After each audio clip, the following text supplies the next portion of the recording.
Менде эки сунуш бар. Биринчи сунушум Бакыт мырзанын айтканына кошулам да. Анан ушу өкмөткө боор ачыгандар токтосок да. Бир каржы министринен башка эч ким келген жок. Атургай ГАИнин башчысы да келбей койбоду. Мейманкананын ачылышына жүрүп анан нетеше сурайык да. Нетеше сурайык да. Мейманкана ачылып атат. Ошол жакка кетиптир. А берде 2018 отчетун карап атабыз. Ким карайбыз? Жанаң орун басарлар отурат. Анда биздер помощниктер жөнөтүп койбойбуз. Отура бергиле ошо. Экиден сурай берет. Ассаламу алейкум, алейкум салам деп кете бересиңер. Анан аудиттин корутундусуна толук таркатылып берген жок. Шашылыш карагандан не пайда? Ошон үчүн биринчи сунушту колдойм, анан менде экинчи сунуш. Алмазбек Ишевич. Өтө кооптуу, өтө жооптуу бизде бир долбоор бар. Коопсуз шаар деген. Мына ошол биринчисине 1 жыл бүтпөй жатып бытчыты чыкты. Экинчисинин тендеринин бытчыты чыгып атат да. Менде ушул маселе боюнча бир далилдүү документтер менен конкреттүү фактылар бар. Ошону боюнча ар кандай маселенин алкагында бир 10 минут, 15 минут угуп коелу. Андыктан мен каржы министрин, анткени мамлекеттик сатып алуу департаментиндеги болуп аткан маселе каралат. Сиз калсаңыз экономика министринен мамлекеттик технологиялар Догоев өзү да келбептир. Ошону чакырып бериңиз, анан башкы прокуратура АКСтен бир-бирден кишилер чакырып бериңиз, ошону киргизет элем. Ар кандай маселе алкаган. Рахмат. Ошол Кубатбек Айылчевичтин өзүн кошуп, анан министрлердин баардыгын ушул жерге келип берүүсүн суранам. Анан урматтуу депутаттар, Рыскел Чинебекович. Маалымат берип коеюн 10 минут, анан кийинки жыйынга направление багыт берип коебуз. Эмнелерди алып келет булар? Мен бүгүн бир 10 минут карап коек, биринчи маселени алып атпайсызбы? Анда ошону кийинки жылдары. Рахмат. Рыскел Чинебекович. Бүгүн комитет жыйынында коопсуз шаар долбоорунун биринчи жана экинчи этабы боюнча кооптуу жана коркунучтуу жагдайлар бар экенин айтып баяндама жасамакчы болдуңуз. Бирок кесиптештериңиз тийиштүү жетекчилердин толук келбей калганын жүйө келтирип, сиздин сунушту кийинки жумага калтырып коюшту. Сиз эмнени айткыңыз келди жана эмне коркунучтуу жагдайлар болуп жатат? Кененирээк токтоло кетесизби? Рахмат. Туура. Бүгүнкү комитеттин жыйынында ар кандай маселелер алкагында ошол акыркы күндөрдө мындай кооптуу, жооптуу болуп бараткан коопсуз шаар долбоорунун экинчи баскычынын же болбосо этабындагы болуп өткөн тендердин артынан чыккан чырлар боюнча жана биринчи коопсуз шаар долбоорунун бүгүнкү күндөгү абалы жөнүндө ошол коопсуз шаар долбоорун ишке киргизген же болбосо ошону тейлеп жаткан мамлекеттик технология боюнча комитеттин башчысы Дастан Догоевдин жана тендерди өткөргөн каржы министрлигинин алдындагы мамлекеттик сатып алуулар департаментинин башчысын, экономика министрин, АКС ГКМБны жана башкы прокуратуранын өкүлдөрүн чакыртып ушуну угуп коелу деп сунуш киргиздим. Депутаттар башында макул болуп, кийин тиешелүү жетекчилер жоктугуна, маселен башкы прокуратура менен улуттук коопсуздук кызматынын жетекчилери келбегендигине байланыштуу жана Дастан Догоевдин өзүнүн болгондугуна байланыштуу кийинки жумарда карайбыз деп чечим чыгарышты. Кийинки жуманын күн тартибине кирди.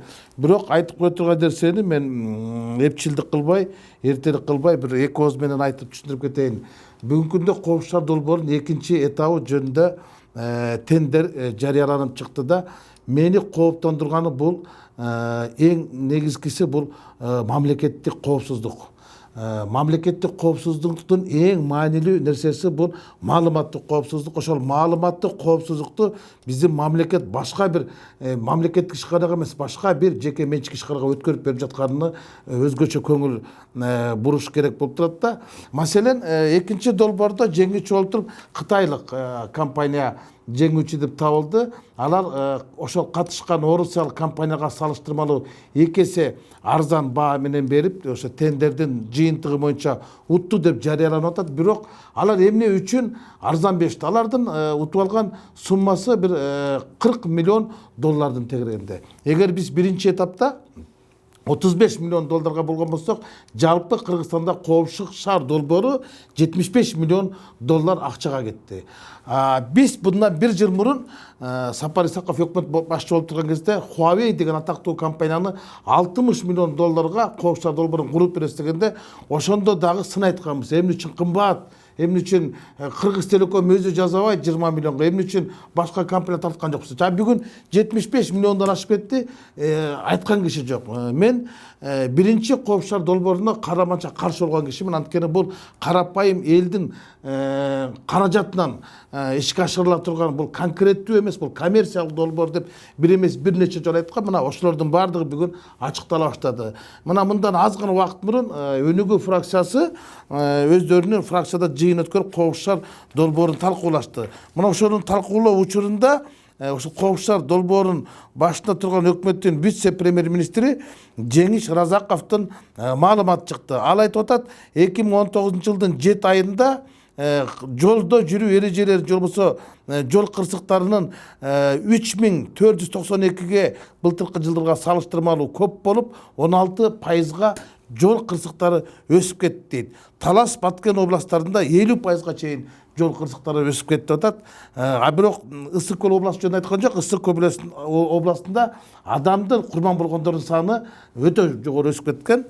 Ана Бишкек шаары боюнча булар айтпай атпайбы, кече дагы башка тармактык комитетте Мурадыл Мадеминович ушул маселе боюнча сөз сүйлөп турупса, экономика министри Санжар Мукамбетов айтып атат, жол кырсыктары кыйла азайды дейт да. Биз Разаковго ишенебизби же Санжар Мукамбетовго ишенебизби? Мен алардын маалыматы жок эле Акпресстин эле сайтына кирип, сентябрь айында эле болгон жол кырсыктары жөнүндө Бишкектеги эле бул Акпресстин эле маалыматы. Мына ошондон өзүнөн алсам эле бир айдын ичинде 20дан ашык, мисалы 20 күнүн ичинде 20дан ашык жол кырсыктары болуп туруп, 20дан ашык киши жаракат алган, алардын 8и бул жашоодон өтүп кеткен же болбосо каза болгон. Бул маалыматтардын баардыгын эмне үчүн жашырып атат мамлекет? Демек Кооп шаар долбоорун ишке ашпай жатканы, бүдөмүк ойлордун болуп жатканы эч ким маани бербей атпайбы? Маселен, Кооп шаар долбоорунун быйылкы жылы бюджетке түшө турган акчанын көлөмү 600 миллион сом болчу. Бюджеттин киреше бөлүгүнө булар киргизип койгон. Быйыл 600 миллион сом акча киреше түшөт деп. Бирок мына 9 айда 250 миллион сом акча түшүптүр. Демек 350 миллион сом акчанын түшпөй калганына ким жооп берет? Мына ошол Вега концерн. Ал эми ошолор менен катышкан башка дагы БИС деген биздин Телеком менен катышкан, өнөктөш болуп катышкан дагы бир орусиялык фирмалар болчу да. Аларды тендерден болсо четтетип койгон болчу. Мына ошолор орноткон Воронеж шаарында мен атайын ошолордун сайтына кирип көрдүм. Воронеж шаары бизден Кыргызстандын Бишкек шаарынан кичинекей болот, ана машиналардын саны аз. Бирок 7 айдын аралыгында аларга түшкөн акчанын көлөмү 1 миллиард 113 миллион рубль болуптур. Буну губернатор Александр Гусев билдирип атат. Канча миллион, канча миң жол эрежесин бузуу болгон жана канча каражат түшкөн. Анда эмне үчүн бизде ошондой эле болуп турса дагы бизде маселен жолдо жүрүүнүн эрежелерин бузгандыгы жөнүндө тарифтин баасы кымбат. Бирок түшкөн акча аз. Биздики андан көп болуш керек болчу да. Бизде миллиард сомдон ашык түшүш керек болчу да. Мына ушунун баардыгы менде күмөндүү ойлор жатат. Анан мендеги жеке маалыматтар боюнча Кооп шаар долбоорунун азыркы алып бараткан биринчи этабын алып бараткан Вега концерн койгон аппаратына программа, комплексный программа деп коет, жанагы видео байкагычтар, булар жолдогу жана жол кырсыктарынын жана болсо жолдо жүрүү эрежелеринин 30 гана пайызын аныктай алат. Калган нерселерди аныктай албайт. Демек мына акчанын түшпөй атканы ошол да. Эми экинчисине токсолуп кетейин, эң негизгисине. Азыркы утуп алган Кытай компаниясына эгерде биз ошо Кооп шаар долбоорун берип кое турган болсок, алардын колуна берип кое турган болсок, алар үчүн акча маанилүү эмес. Мен бул жеке пикиримде алар үчүн маалымат маанилүү. Акчадан дагы маалымат маанилүү. Анткени Кыргызстандагы ар бир адамдын жеке маалыматы ошол фирмага өтөт. Ошол кишилердин, Кыргызстандагы адамдардын баардык унаалары, базасы, маалыматтар аларда болот.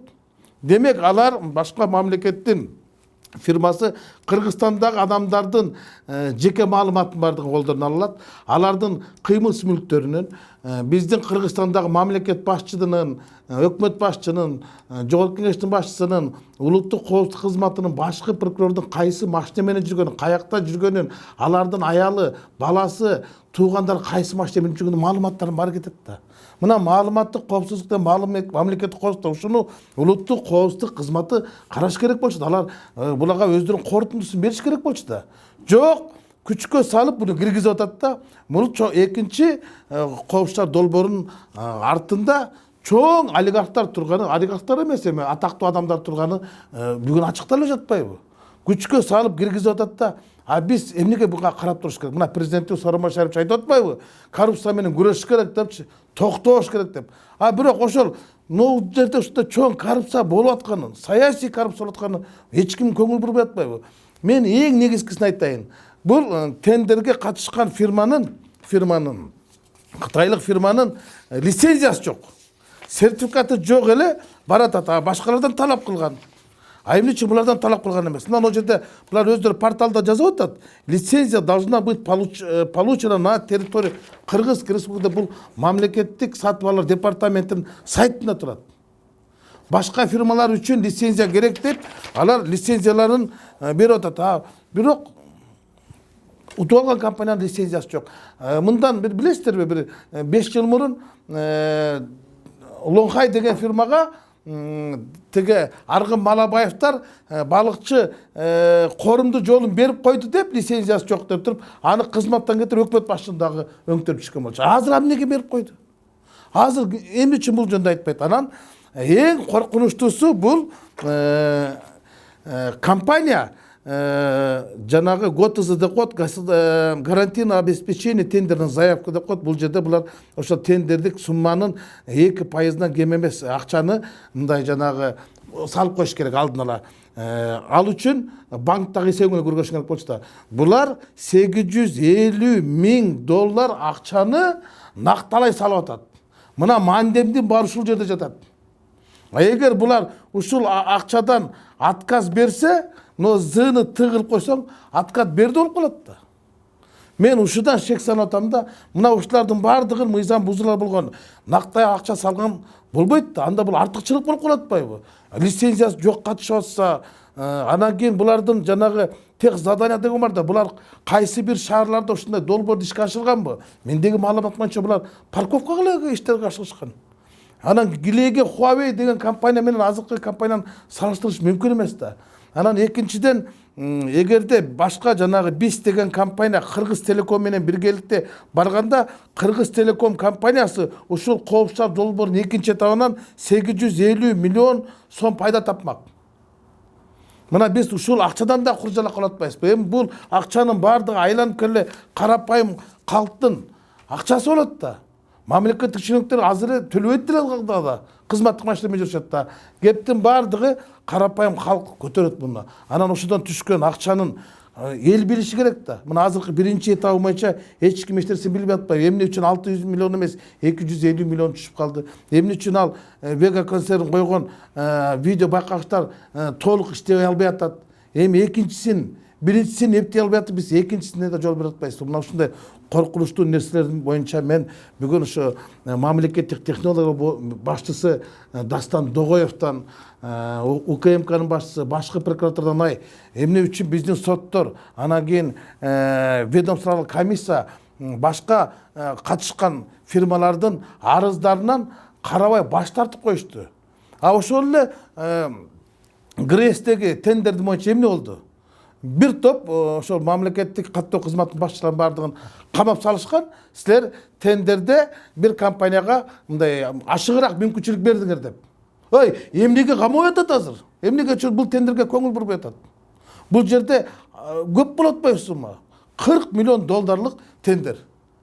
Анан эч нерсе жок деген теңсиздик болуп атканы, бир компания банктагы эсебин көргөзсө, бир компания накталай акча салып атпайбы? Ошол акчанын накталай салган акча балким бирөөлөрдүн көзүн кызарта атыдыр деген кеп кетет да. Ал акча ошол компаниясы салган акча ал турат. Ал бюджетке да кирбейт, ал ошо 5 жылга чейин ошодо турат. Аны ким пайдаланат? Эмне үчүн ал накталай салды? Мына жүгүртүүгө мүмкүнчүлүк берип коюп атпайбы? Көздү кызартып атпайбы?